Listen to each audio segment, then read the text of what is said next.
Sa wakas, tapos na kami mag-swimming dito sa Daraitan. Meg, di ba malamig, Meg? Yan mga idol, oh. Kung saan kami nagsiswimming. Andyan yan, oh. Yan. Sa mga gusto pumunta dito, pumunta na kayo sa Daraitan River. 500 itong cottage namin. Mayroon ng solar lights, may upuan, mayroong papag. Yeah. Yan. Dito namin linagay yung aming mga kalat. Yan. Pwede ka matulog. Mayroon siyang sariling misa. Yan. Dito yung nakaparada yung motor namin. Summer medyo. Pero sa ngayon dahil medyo maulan-ulan ng konti, malamig yung swimming namin kanina, hindi ko na nakuha ng video. Yan.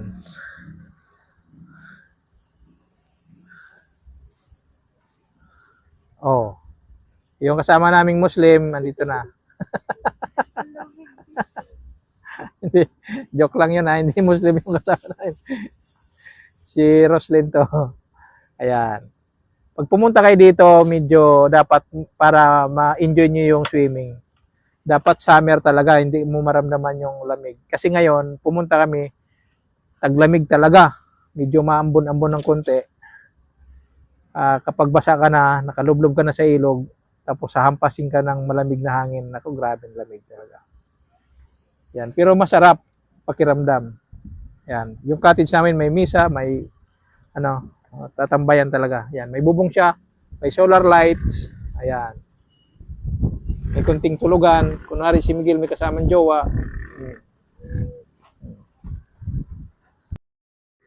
Papasilip ko sa inyo dito sa labas, oh. Yan mga idol, oh, kung gaano kaganda rito. Yan.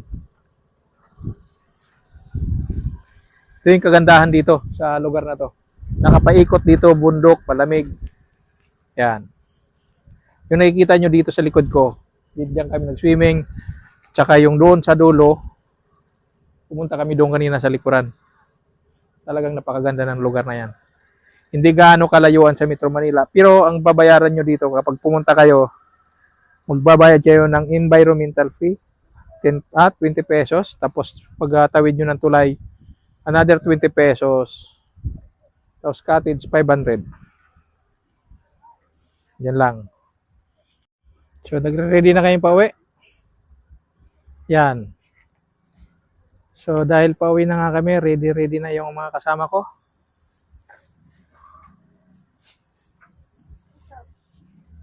Yan.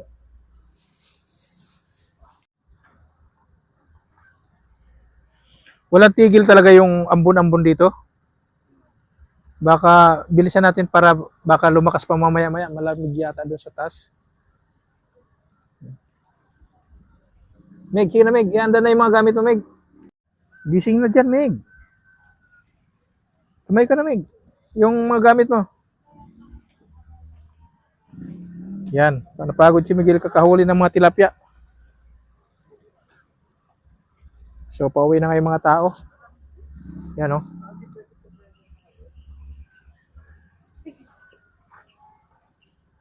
Yung Mac, meron pa dito, oh.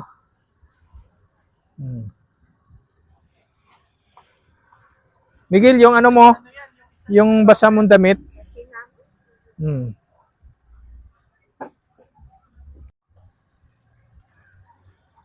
May kapote kayo, Tin? Wala. Ayun, may kapote kayo. Isa lang.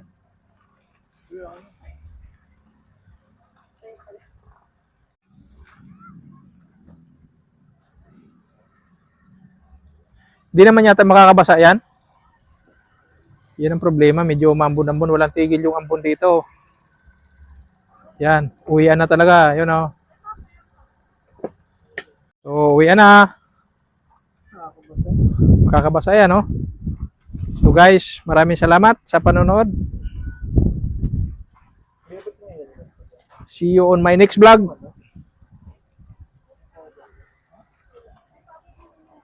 Dahil medyo malamig pa rin yung paligid dito sa amin. Walang tigil yung ulan.